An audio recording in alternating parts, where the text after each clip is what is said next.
Hello, and welcome to the Dungeon Masters Guild House. This is a weekly podcast in which I, your host, Matthew Whitby, sit down with people all across the tabletop, RPG, and surrounding space. And this week, I'm delighted to be joined by Anna Urbanek. Hello.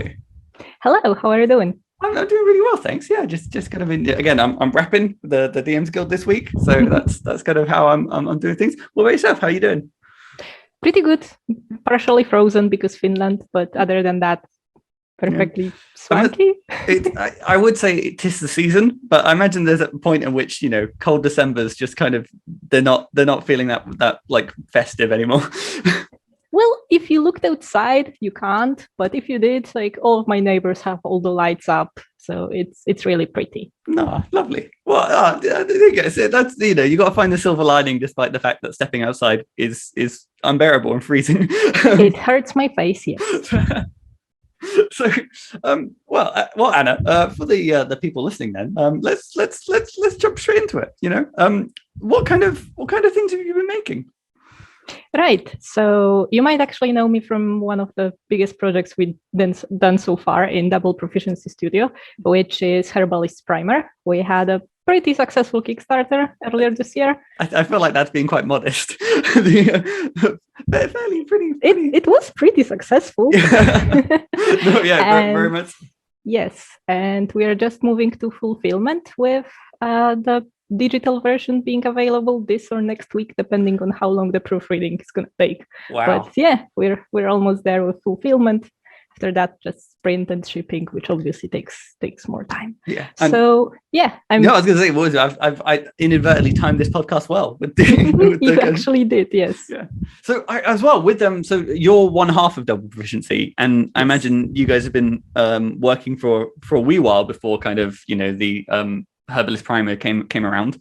In all manner of both like game settings and a little bit of everything, really. Yes, Jakub, my partner, and I have been working on Double Proficiency for almost 3 years now, which is almost exactly as long as we know each other. Wow. Jakub is more of a writer and a game designer. I'm mostly dealing with graphic design, illustration, layout, and kind of dabbling with writing. We are currently working on several, 2 RPG systems and settings, game agnostic and setting agnostic toolkit for game masters and game designers called Appellant Toolkit.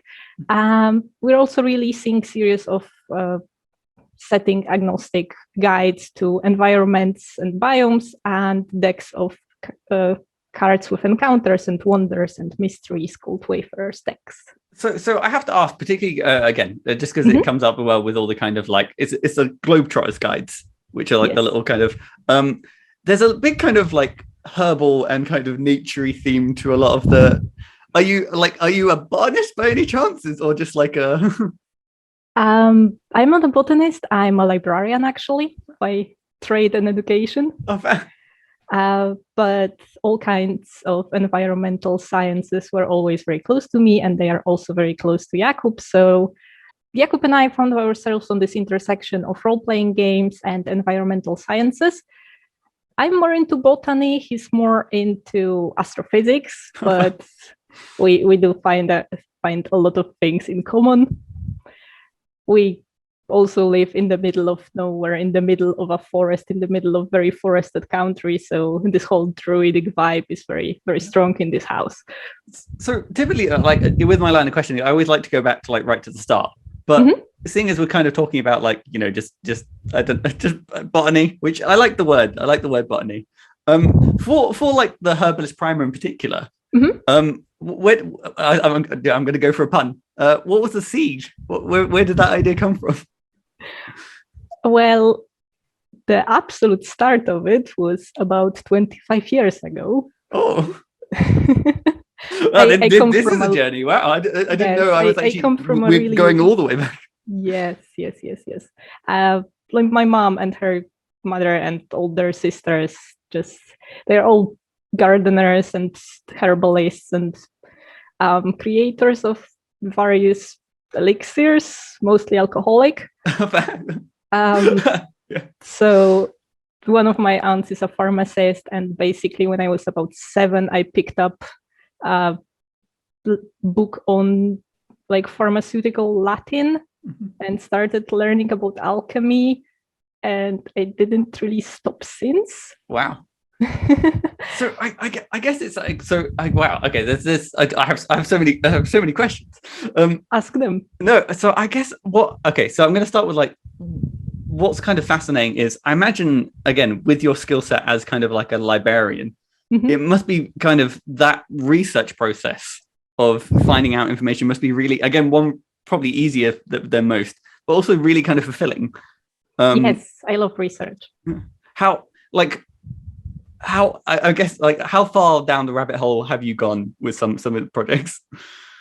Probably way deeper than I had any business to do. Because, for example, I was writing about, what was that? Calabar bean, probably, which is a very toxic plant, which grows mostly in like Congo, Nigeria, and Senegal. And I was digging for some absolutely pointless detail that has literally no bearing on how good the book is. But I ended up using Google Translate to translate this from French from some Senegalian national database of plants and seeds, because I wanted to double check I don't even remember what it was, probably a diameter of stems or something. It's absolutely pointless, but I do go into those hyper obsessive research binges. So that kind of, like, again, it's kind of, sometimes I do, like, when you kind of commit yourself to a project and you go like, I want to find out as much as I can, and kind of those are always kind of satisfying once you kind of find that piece of information, and you can be like, you can close all those tabs essentially, or like put all those books to one side. I'm using Opera, so I have like several worksepaces, so I can have different types of tabs open. I imagine lifesaver. You have to be very have a very kind of strict workflow to kind of keep track of all these kind of different routes. Yes. My kind of follow-up question then, though, was more about, how do you kind of balance the line between realism and kind of fantasy? Because you always have that kind of freedom and flexibility, like magic, or just, I'm curious about how you kind of like work around that or work with it. Well, in this specific project, I wanted to keep all the botany like spot on, and just keep it absolutely honest to science. That's why I worked with a science editor who has a PhD in plant botany and could always set me right. Yeah. So the botany part was just botany, and the magical parts came mostly from the folklore. I mean, as much as I am able to come up with magical properties, because that's just coming up with things. Yeah. I wanted them to have some kind of, let's call it, scientific backing. So while I did create some magical effects for those, they were all based on legends and stories and occult uses that pop up during the history of the use of specific plant. Yeah, it's mostly called ethnobotany, which is like the cultural, spiritual use of plants. And that was the most fascinating element of the research. No, I can sort of imagine, because like my only kind of comparison is like I imagine like there's got to be hundreds of like stories behind like very rare or particular plants that are like, this is like, you have to go find this kind of plant to remedy this curse or this kind of affliction that we understand as like, okay, someone had, a stomach bug that this kind of, plant kind of remedies. But it's kind of fascinating, because you look at things like, I don't know why, but mine goes straight to like salt, and it's kind of use within kind of like, it's good at keeping like demons and devils away. You kind of, put salt back. I don't know much plant equivalent. No, you know what? This is, like, you should wait for my next book. It's gonna be Geologist's Primer, and salt is gonna be in it. So no, I was gonna say this kind of, what was one of the kind of like coolest, like, was it ethnobiology? Was it ethnobiology? Ethnobotany. Ethnobotany. What was one of the coolest like stories that kind of came out from your research? Well, I keep talking about it, but it is like by far my favorite story. It's about this plant called rozryw in Polish. It's called raskownicza in different languages that are more available to English speakers. It's kind of it looks a bit like a four-leaf clover, but it lives on the riverbanks and, kind of wet meadows. It's the most fascinating plant because you can find it in abundance, but unless you know it's magical, then you cannot use it. You will not find any magic in it. It's like in this quantum superposition of whether or not you know it's magical, because if you don't, then like it's not. It's like, my mind goes straight to like, the Schrodinger's cat of like, you have to, it's either is or isn't, but you have to know that it is. Yes.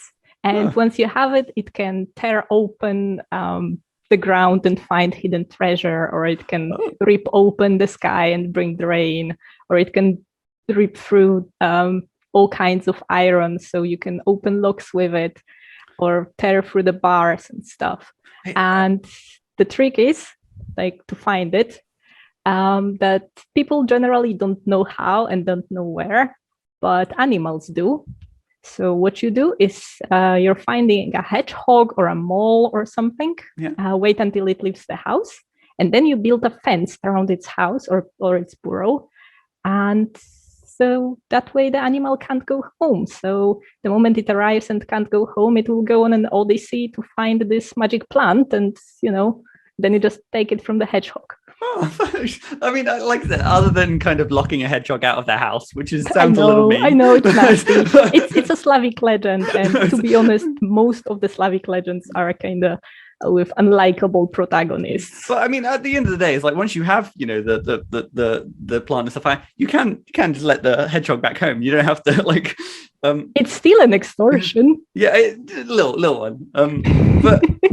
I like that because it has that kind of like almost like Fey aspect of like once once you've kind of been gifted with that knowledge of like that understanding of magic, you see it now kind of everywhere. It's awesome. And wow. So I guess I'm gonna go back to my early question about then like when you kind of got, because obviously the Herbalist Primer is it's a beautiful book. It's like through and through. It looks stunning. What was kind of like the drive for you to kind of start working with tabletop RPGs?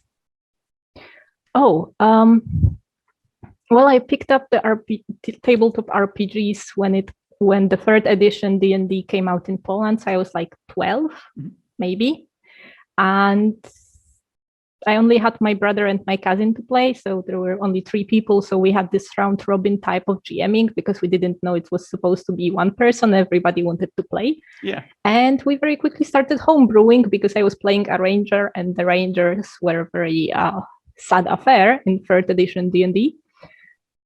So I had to fix it. And then I went to like high school and found another group, and it just, went maybe not down the drain, but like I haven't stopped playing or creating since. So it's almost sometimes fascinating to kind of hear about, like, obviously when people first play like an RPG, the sort of like characters or like, class they kind of lean towards, because I can definitely see how like being like a ranger, a kind of folk about, the forest, and how it would kind of lead towards like, you kind of want to make, foraging and kind of that side of the game more. Yeah. Some alchemy, some herbalism. I had all of that when I was 12. And since then, I played many witches and many druids and many wizards and many alchemists. And currently a Fey cleric. So I mean, I think it definitely is. There's always an element of like creating the stuff you kind of want to see in the game.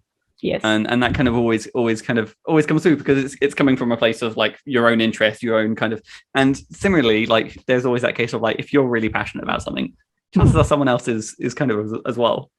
I decided to just do stuff that brings me joy, so I can. Yeah, no, lovely. So then I guess when did the kind of I guess the kind of like because as both kind of like I guess a librarian, a researcher, a botanist.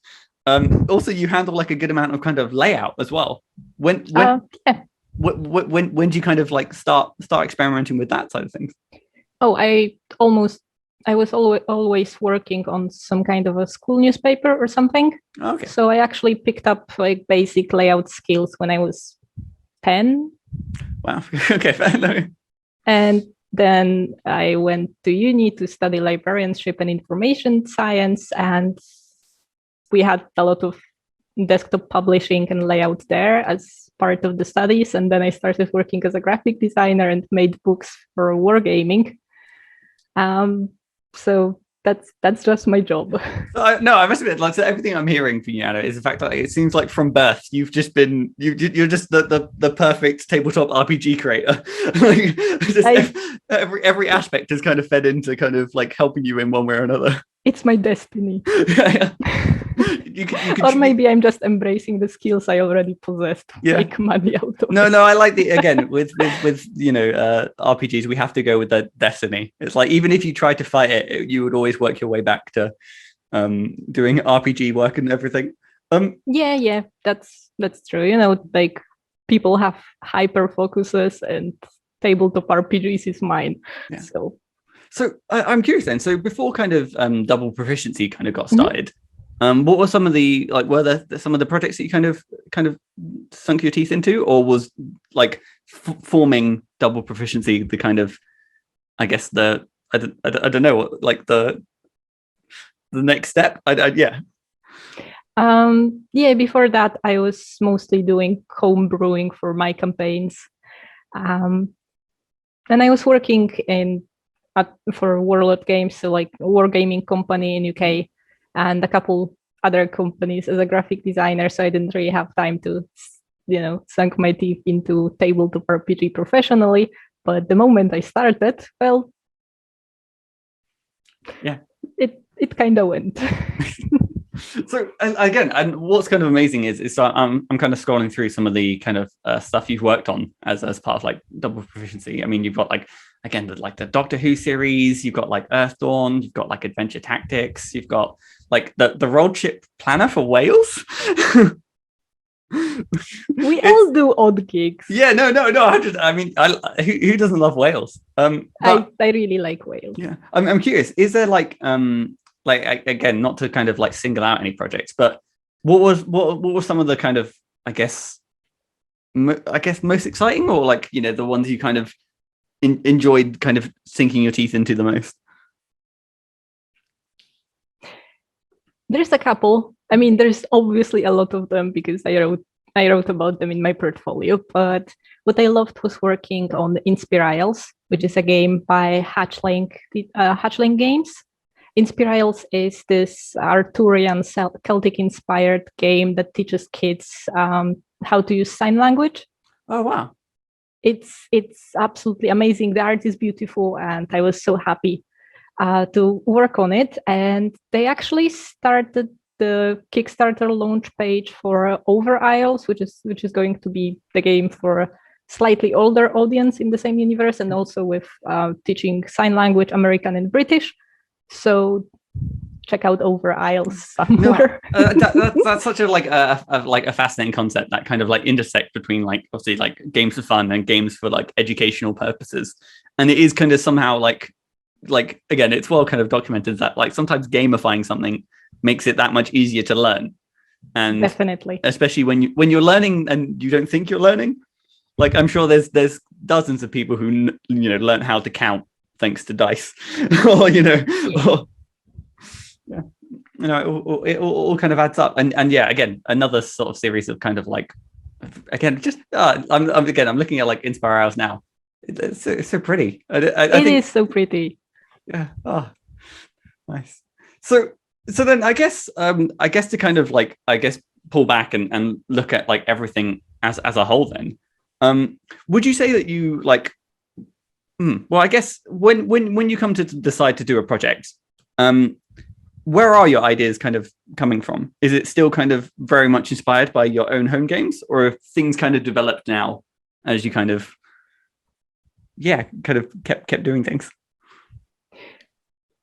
Well, there are two sides to that. One of it is I read something cool and now I have to tell everybody, which happens very often, and ended up with me having a list of about a dozen of primers, like Herbalist Primer, to write. I have a long list. I'm going to be doing it for the next decade. I guess that's what's kind of fascinating is like once you kind of like a concept like herbalism is only kind of like almost like one branch. And there are so many kind of, again, you kind of mentioned it before, like alchemy, you kind of mentioned a little bit more about kind of geology. They all kind of sit within the same kind of sphere, but there's an unparalleled amount of depth of like, there's so many different types of rocks out there. Fashion, architecture. And I imagine these are just some on your list. Yes. I'm like a chronically interested person. So they just find something interesting and then have a motivation to do something cool out of it and put a role-playing spin on it to make it more fun for myself mostly.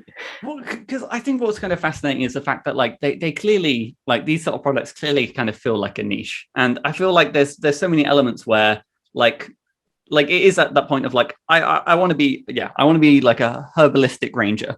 And me as a human being, I don't know anything about herbalism, but I want to be able to like play my character as authentically as possible. And these sort of like products kind of fill that gap of like, on a quick glance, I could have this like a comment to talk about this one very particular rare plant that makes me see, it because kind of nobody has the necessary language, but you want your character to just be able to say a sentence that's gonna make sense. Yeah. It's little things like that because like there's I must admit that one of the things that like I'm slowly kind of working with as I kind of continue to like DM more is there's almost like two characters that you play. There's a character that you kind of have in your head, and then obviously there's a character that you kind of play at the table that everyone else kind of sees. And there is always that little bit of a bridge between like, you know, what other players know, because again, they're not inside your head for better or worse, that they don't necessarily see or know all the kind of cool angles that having these moments where you can just like, I don't know, get that little bit of spotlight and be like, oh wow, this person knows their thing. And it's basically I'm big fan. So to go back to an earlier point then, so you mentioned, so that's one half of it. One half of it is having like a long list of again potential rabbit holes to fall into. Yes. What's the other half? Well, the other half is comes from the fact that I'm not working alone. I'm working with Jakub, who has an absolutely brilliant mathematical algorithmic brain, capable of creating complex game systems that are super elegant. And I just look at those equations and flow charts and algorithms and go, I need to make a pretty layout. Those sort of things where especially like it sounds like the two of you have kind of built this kind of perfect team to almost like bounce off each other, and that's how you know what like works well is you know when your strengths complement each other and you kind of cover for one another's kind of weaknesses. It's a pretty good setup. So I guess as well, so to talk about on like I guess a more like nitty-gritty when it comes to like layout. So someone's just handed you their transcript. They don't really have an idea for what they would want it to look out rather than like vibes. How do you get that translation of like, here are 24 blank white pages. How do I make them pretty? Well, the vibe is really important. Vibe check. Whenever I have a new client and they have an idea of a vibe they would like to go for, I usually ask them to just browse the internet and make me some kind of a mood board so I know what they're shooting for, because talking about art is generally hard, and it's just like with botany and herbalism. If you don't have the vocabulary for it, it's not a judgment, but obviously it's helpful. If you don't have it, it's much easier to explain what you're after by showing examples. For example, different books that you liked, or movies or even songs, whatever that translates, that conveys the vibe that you're after. And from there, I usually just prepare a couple of samples of like 2 pages, 4 pages, and we just try to narrow down what is the direction that we should go into. With the mood board at the beginning, it's pretty easy to just pick up the elements that you really care about, and then the rest is just like filled in so it looks good with the elements that you care about. Yeah. No, in fact, because I must admit, so to like again looking across like some of the examples you're going to have, like again, I don't want to keep going back to like the Herbalist Primer, but you can clearly see how like it has that kind of encyclopedic. That's a word. I'm going to say encyclopedic kind of design to it, where it feels like, you know, that kind of like as realistic as can be. That's because it's designed in world as a textbook for somebody who just left the course on herbalism or just wants to learn. So it's textbook for beginner herbalists, magicians, healers, or alchemists. So the whole book looks like a textbook. So you can just drop it in the game, give it to the players, and pretend that you gave it to the character, and they can just read straight from the book without having to trouble themselves with translating anything. That's such like a unique angle as well, of like having like real books that are like analogs for like in-game books, like literally being like, okay, there is the answer to like your quest in this book somewhere, and they essentially there's now an index. Okay. But the idea of like almost giving them homework of like, okay, this is your reading, you need to, somewhere in here there will be 1 or 2 plants that maybe can, you know, solve this thing that you're after, and then they have to go away. There's a useful table that lists all those plants. I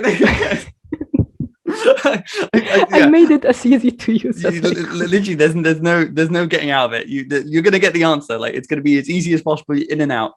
Yes. Yeah. No. Awesome. Awesome. So then I guess kind of more generally as well. Then, as you're kind of like working through kind of a project, what are like your favorite parts? Like, I again, I don't want to assume too much, but I imagine the research is probably up there. Yes. The research is definitely up there, and it's because of how I'm working on those projects, meaning that like they're generally split into very small and manageable chunks, so I don't lose interest. The research is basically going through the whole process. For example, like if in Herbalist Primer I had 100 of plants, I was working one by one alphabetically, just doing research for this one, so I don't go on a deep dive that's gonna take me 3 months. So I'm doing research on aconite today, okay, and then tomorrow and probably a day after. Because we go deep, and then we're translating things from French. Yes. You know, we do happen to translate things from French, from a so, website that looks like it was made in the 90s. I hadn't even considered that, how archaic some of these websites and sources can sometimes be. Yeah. Has there ever been a case where you've kind of like grabbed a book and it's like, oh, this was published in 1892? You know what? The oldest primary sources I used were from 600 BCE. What? No. Maybe older. Oh, jeez. Maybe they have a bibliography. Oh, that is like a proper person. Because again, that's kind of fascinating. I mean, like the kind of the levels, and I imagine it's a case where I thankfully there are like a good number of resources out there where it is like these very old books scanned, and you can kind of access them. And you're not having your grubby fingers touching a ancient document that will just probably crumble in your hands. Yeah, again, something about me being a librarian, right? Yeah. So, well, actually, if you don't mind me asking, then, so like, I guess if someone is like passionate about, I don't know, researching like a very particular topic, do you have like any kind of advice to go about, like, or I guess maybe a better question would be like, say again, take the geology example. What are some of the first steps you kind of take to like, okay, well, this is how I want to go about researching to kind of find out more? Pick up a college textbook like Geology 101, just so you can browse it and see what the chapters are and what are the main topics that you want to maybe cover. Because without getting this structure of what the topic even is, you're going to find yourself following like super small and insignificant details. Speaking from experience. So it is literally like get the big picture as first, and then kind of work. Pick up a fairly like in-depth, so like college level, but still simple like introductory course to the topic that you're after, and go from there. Make notes of what interests you within the subject, what doesn't.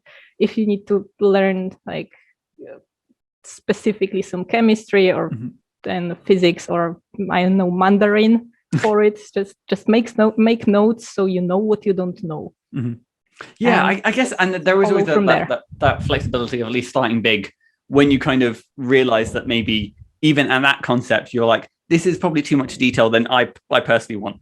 You can kind of almost take that step back, whereas it's harder to do that when, again, you're so far down the rabbit hole to be like, I don't really know. I can't read. I don't understand what I'm reading. I don't know what I'm reading. I don't know what I want to find out. I just don't know, but I'm here. This is actually the method that is advised to people if they want to learn a particular new skill in relatively short time, to just grab a simple textbook and go through chapter names and make themselves like a mind map of what the topic is. So later you can go in that mind map into detail and not lose the sight of everything. You can assign, the amount of time that you want to spend on any particular topic, because if you don't give yourself a deadline, then the likelihood of you actually accomplishing it is gonna like drop significantly. So just approach your studies methodically. And it especially sounds like, again, having your approach of like almost like having it piecemeal, by like alphabetical, one by one, is kind of once you're from that big picture going down that like next level, it's kind of easier, again, makes it easier to kind of digest rather than trying to eat the whole thing. It does, and it also has an additional bonus that's going to help you if you're trying to build an audience for your book or for your game or whatever you're creating, because it allows you to make those small and very shareable pieces of your project that you can share on social media and talk about them, and use them to get people interested in the thing that you're interested in. Basically, just show your work, because if you don't, nobody's gonna know and care. So that kind of brings up like other thing, which I imagine. So out of all the people who kind of have supported, like at least the like Herbalist Primer, I imagine a good chunk of it is of the RPG players. I imagine. I hope so. But I don't know if across like social media there was a lot of like biologists going, yes. I'm really, yeah. It's kind of fascinating to kind of see that there's almost the two ends of this project where the Venn diagram of people interested. Yeah, it's actually more than two, because it's a book on botany, it's a book on folklore, on occult or like witchcraft and RPGs. So those are actually four parts of the Venn diagram. I feel like even then I'm sure there are more angles to look at this. There's also gardening, apparently, mostly permaculture. So geez, but I mean and the people who are into poisons. Which you hope there aren't too many people, but you can't. Which I hope they are RPG players. Yes. Yeah. I hope. Yeah, I think this. So I just had the idea of there's someone out there who's, again, like touch wood, they've been arrested for poisoning someone, and they're on their bookshelf I really hope that doesn't, but it tickles me slightly. There's a lot of disclaimers in this book about me not being a certified medical professional. That is good. Those disclaimers are important. But back on topic is, I think you made a really good point about the kind of almost like bite-sized advertisements that you can kind of all make, is because, again, those little kind of like snippets of like, look, here is in isolation like one very interesting plant. Like that, it's actionable. It's something you can point at, and DMs can literally just look and go, okay, cool. I need to describe a plant. Here is one ready at hand. Yeah. So then I guess, so I asked about kind of like the research being kind of your favorite part of the process then. What about like the other side of the coin then? What don't you enjoy, if there is a part? I'm currently on like third round of proofreading. So I'm very detail oriented, and I would like this book to be perfect, but it obviously will not. So, but I have to say that getting it to this point of near perfection is my least favorite element. You know, it's a book that's found a way bigger audience than I anticipated. Mm-hmm. And just like with all our projects, I would like it to be really good. But yeah, this fiddling with details and making sure nothing goes awry at the PDF preparation and all those details when you just feel like the book is done, but just still that big of a list of things that I need to take care of because there are technical details that are going to influence whether or not people can use this book properly, like setting up, reading order for screen readers and all of that. It's just busy work, and I'd rather be creative. Yeah, and I, again, the kind of almost like iterative nature, or like even with, I think it's that case of like even with like 1,000 pair of eyes, like honestly, there's always gonna maybe be like one tiny spelling mistake that just slips through the cracks and stuff like that. Oh, for sure. Yeah, and but it is kind of like, again, the kind of, but I think it is that case of like, that's one side of the thing. The kind of accessibility side that you're kind of talking about, it's kind of like, it's that case of like, it's always kind of worth it to kind of like, I guess, make the product available, like for everyone can kind of enjoy it. Yes. And it's, I guess sometimes it can be different between, at least in terms of like digital layouts. Mm-hmm. I imagine there is sometimes a balance between accessibility and like visual layout. Yeah, very much so. I'm one of those people who get rather visually overwhelmed if there's too much going on the pages. That's why my stuff is usually on, white paper with black text. Yeah. Because traditional publishing is more of my experience, I suppose, mm-hmm. than advertising or just standing out design that's like hard to read. I mean, obviously there's a balance to be struck, and stuff needs to look nicely. I got distracted by a cat. Apologize. No, it's fine. Like that one. Oh, what is? We have to ask the name of said cat. His name is Town, like Theon Greyjoy. No, that's adorable. He is adorable. Oh, he's also a chunk. Yeah, that's the that's what you want from a cat. There's you want at least some level of chunk. Yes. Probably because he keeps eating all my plants. Oh, okay, well, so I mentioned a lot. So this is a bit of a tangent, but I imagine do you keep a few plants around the house? I currently have one that's alive. Nice. I'm day 5. I'm doing the kind of, so this is my one plant. I'm doing my best to keep it alive. I couldn't tell you what sort of plant it. Oh, that's adorable. Yeah, I'll be honest, I don't know what plant it is. I would probably benefit from a Herbalist Primer. But I'm doing my best to kind of keep it alive. Everything be damned. So my next question then, again, cats and plants aside,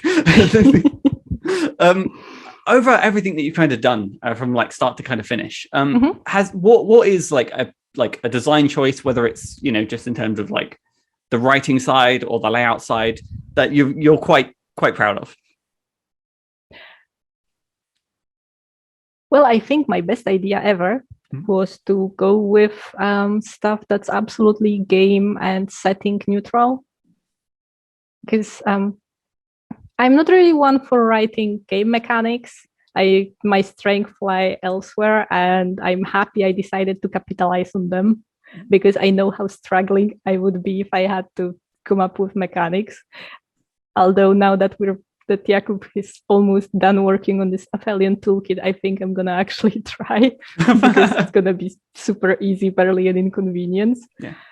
So yeah, I look forward to like trying my strengths at actual game design, but I'm very happy I personally decided to just go with research and folklore and occult and making stuff pretty, which is what I do. No, I 100%. I guess like the kind of the number one kind of benefit of that kind of agnostic content is the fact that it's kind of. I guess I'm going to turn that more into a question then. In what are like some of the challenges in kind of like writing up something in an agnostic manner? Because I imagine is there never kind of desire to be like, oh, I kind of want to mention that this like this item or this this kind of thing heals in some way, but not go into that much detail of like how it heals or why it Mm-hmm. Yeah, you have to keep in mind that people are going to use it maybe in a modern game or maybe in a fantasy game, and with or without magic. Also in spaces where maybe there is no such thing as specific like as the planets we have, or maybe there is even no sun. So you have to balance that, and obviously you can't mention any real world places. And even talking about north and south is sometimes problematic, because what if somebody is playing on the disc? Yeah, or flat planets. I'm sure they're out there somewhere. The only acceptable is the disc. No, I must admit, I hadn't even considered it. So what's You're basically trying to strike the balance between something that's interesting but also applicable in different situations. So, and also you need to keep in mind that some of those stories came from very specific background and very specific lore, and you don't really want to use somebody's religious or spiritual things for entertainment, especially without quoting your sources.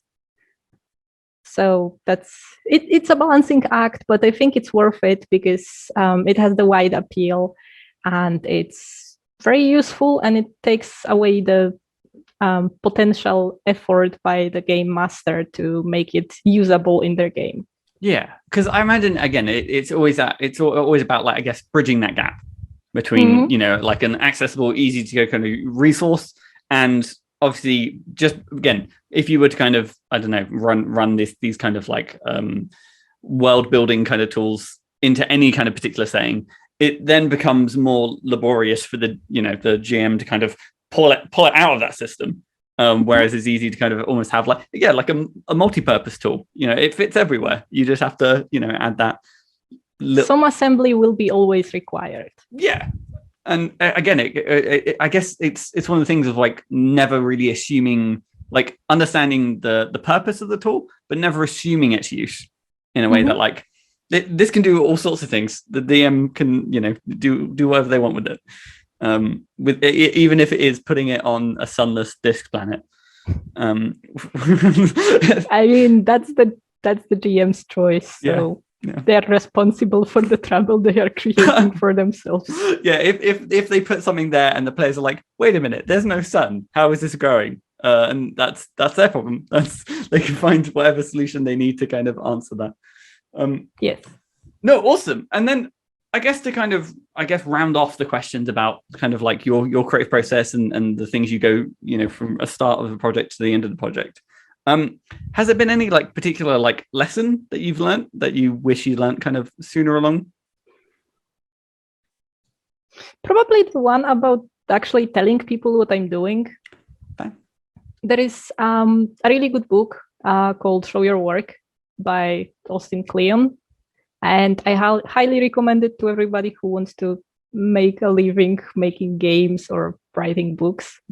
It has 3 good tips about how to make the self-promotion not tiring us out.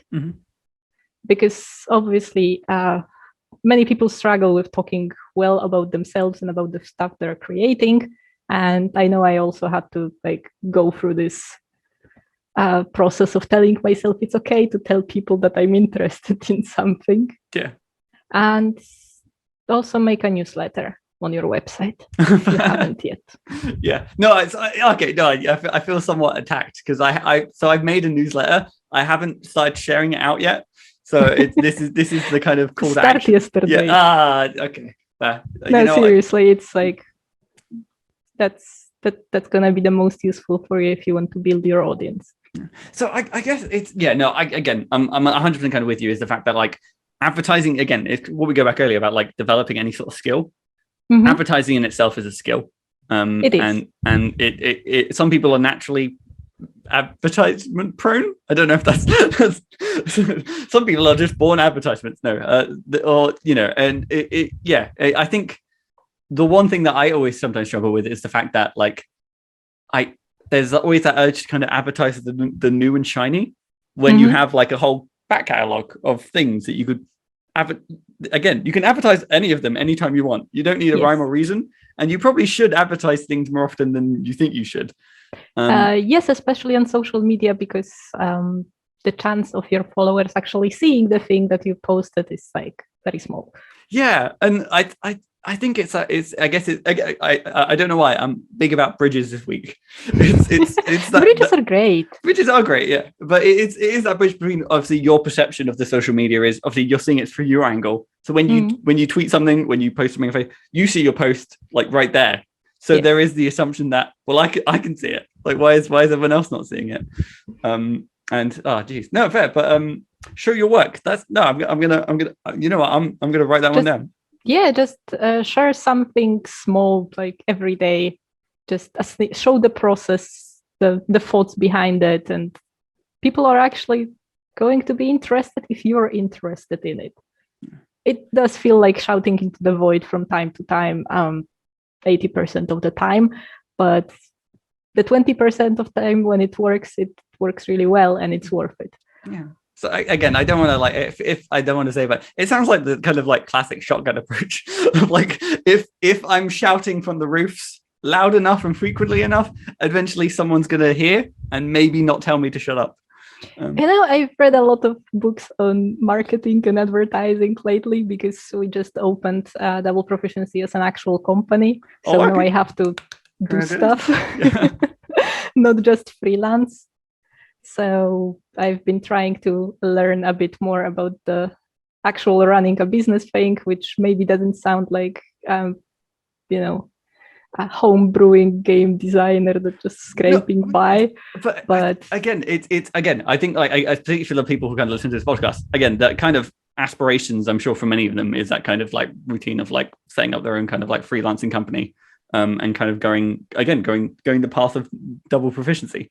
The industry is growing, and the interest in role-playing games is bigger and bigger every year. So the industry is also professionalizing. So if you want to do well, you have to learn those skills that other industries have learned ages ago when we were busy adjusting hit points. Yeah, rolling dice. So no, I'm curious. Has there been any kind of in kind of the broader reading around kind of advertisement? Has there been anything else that has kind of stood out to you? There's a pretty good book called 80/20 Marketing. Oh, it's a book that I personally found annoying, but very useful. Okay, it's annoying because it talks about marketing and sales as a this very manly thing. Okay. Yeah. And knowing how to use AdWords, the thing that separates boys from men in advertising, and there's a whole thing. There's a thing going on with the author clearly. To be honest, I was about to say the person who wrote this, but the man who wrote this is clearly very, very ingrained in a very, very problematic standpoint. Yes, but he is sadly also right about many things. Oh, that's the worst. He clearly knows what he's saying, but I wish he said it in another way. No fair. And what is again? So what's the 80-20 rule? 80-20 marketing. It's a book based on the Pareto rule. The 80-20 rules that 80% of outcomes comes from 20% of sources. Oh. So that there's only a small amount of stuff you're doing has the most outcomes and brings you the most things. And so automatically that most of what you're doing ultimately doesn't matter. Okay, so to focus on focus on the things that are actually bringing you forward and are creating change in your life and in your company and in your creative processes, and the rest just remove or delegate if you're able. Yeah, no, I must admit, I think I've spoken about this a few times. So again, I apologize to people listening for repeating myself. But like, I feel like there are almost like the almost like steps of like RPG work. It's like when you first kind of start, you feel the obligation to do everything. You're kind of like you're wearing all the hats of design, layout, art. You kind of put everything together. And that first kind of big steps are the kind of the delegation to be like, this project would be better if I got someone else to do the layout, because again, I'm cramming it in Word and it just doesn't look good. Or hey, maybe I should get an editor. Maybe that's the thing I should get. No offense, most people should get an editor. You should if you don't have an edit, you should get one. And if you're feeling a little bit spicy, get two. So we're also working with external editors.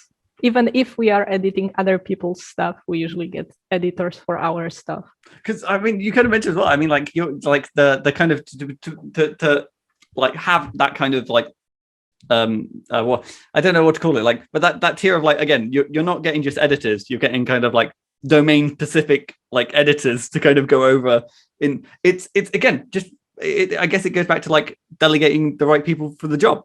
Yeah, definitely. Like it's one of the most important skills when you're trying to make an actual like professional company, to realize what are your shortcomings and where are your strengths. And if you're not that good at something, there's like 100% chance that there are people that are good at the things that you're not good at, and just use it. Yeah. And everybody's gonna be happier. And instead of, for example, me spending the next 100 hours learning how to make something technical, because that's my thing. I'm not a programmer, but somebody who knows what they're doing, they can do it in 3 hours tops. So it's just pure profit of time, which is the only thing that you can't buy back. Businessy this podcast has gotten. Sorry, it's because lately. I'm all for it, and I think to kind of echo on a point you said earlier about like I guess the professionalism kind of like raising. Mm-hmm. There's almost like almost like a counterpoint to that, whereas like a lot of the people in the hobby are like we're still kind of like there's almost like tiers to it, but there's still so many kind of hobbyists about.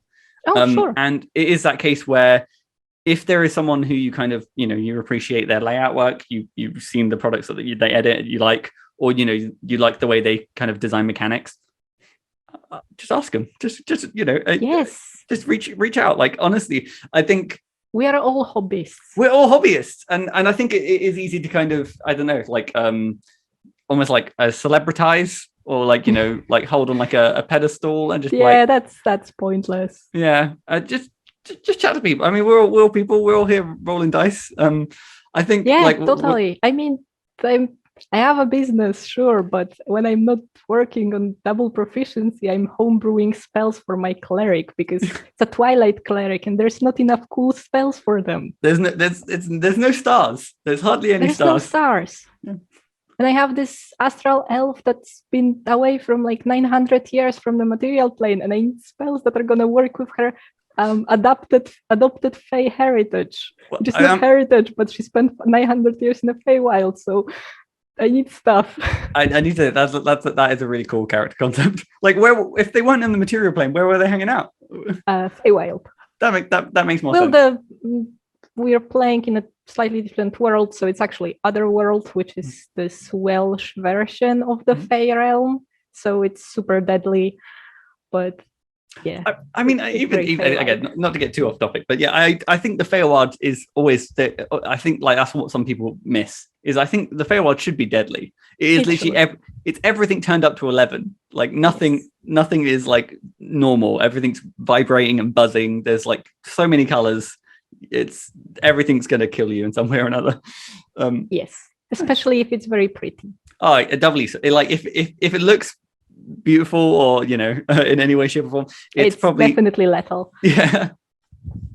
I feel that's the vibe of my cleric. Yes, and I always think of like in like the Feywild or like the kind of like those rumors, like they always come across like I know like a slug or like some sort of like, and it always has like a human face, and it's always like that's probably going to be the friendliest person you ever meet. This poor kind of gross looking, but that's part of their charm. Yeah, I think we all just watched too much of Alice in the Wonderland. That's why we are happy to see a caterpillar with a human face. Yeah, but I must admit, the idea of putting human faces where they don't belong is always pretty creepy. Yeah, like those cats on old paintings where the painters definitely didn't know how a cat looks like. Yeah, I must admit, the there's like a collection online of like all those kind of like old paintings where people have tried to draw faces but haven't quite got it right. Yeah.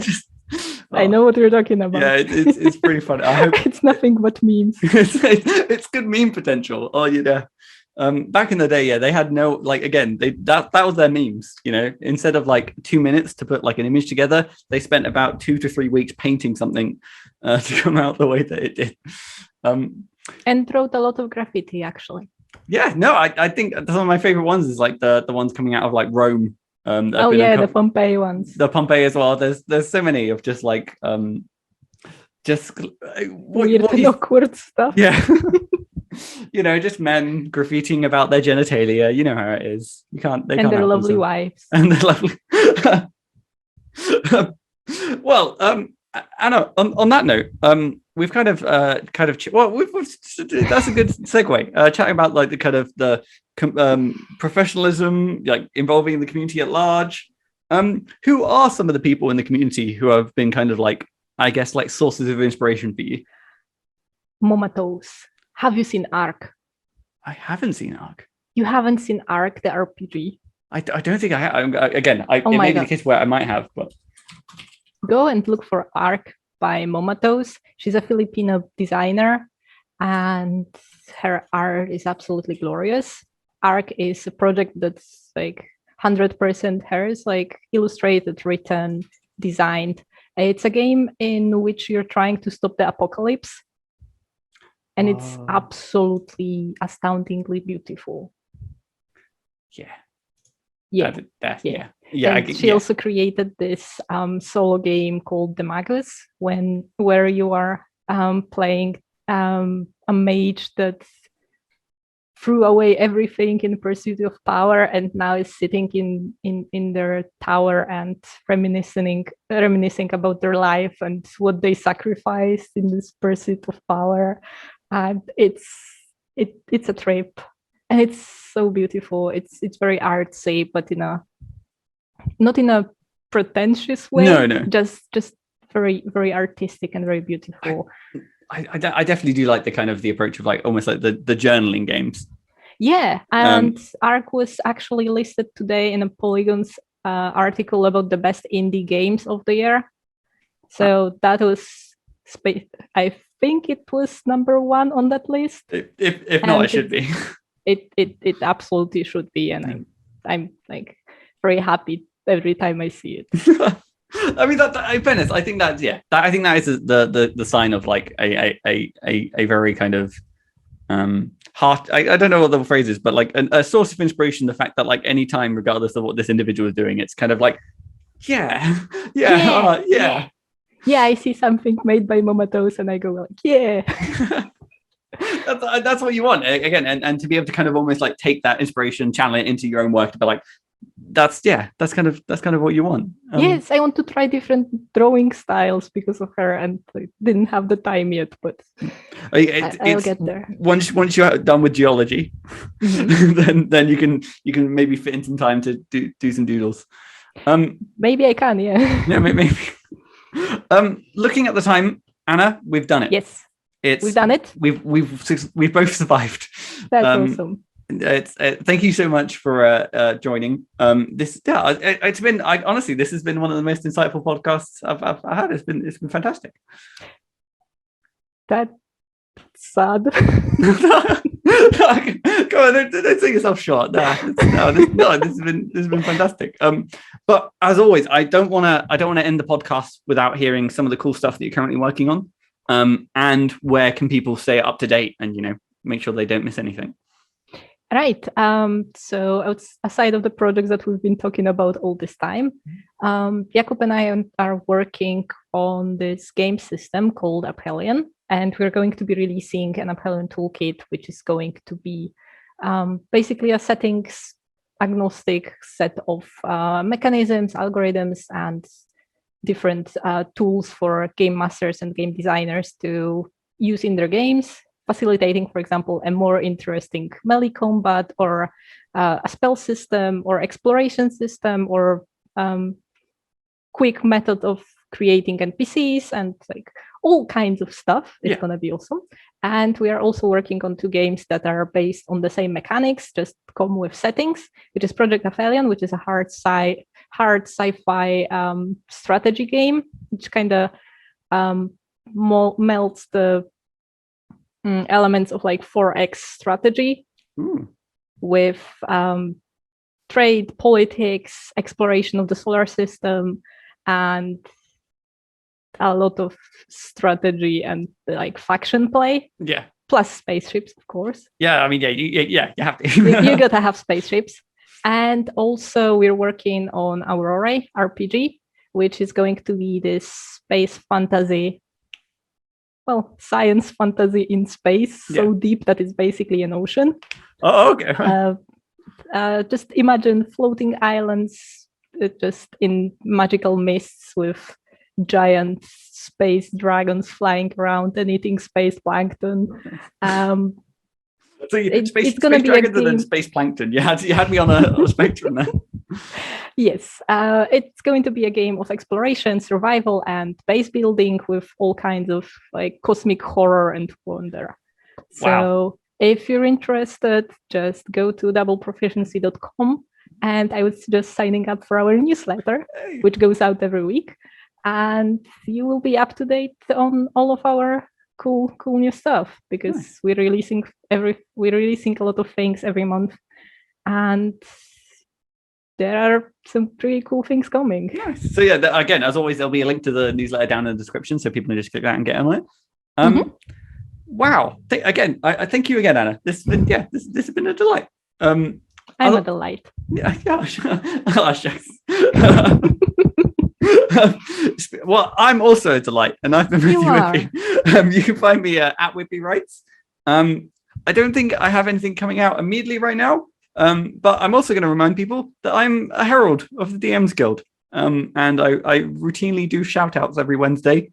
I have a discount code, which you can find in the description, which I encourage people to use in case, on products that, if there's something out there that you kind of thought about buying, but, just a bit like, consider it. It's a good way of supporting this podcast as well as the people who create cool content. Now, my final and favorite question. How do we end a podcast? We drop a smoke grenade and run. That's how I get out from all of the conversations. Fair. I'll let you do the honors. Drop a smoke bomb when you're ready.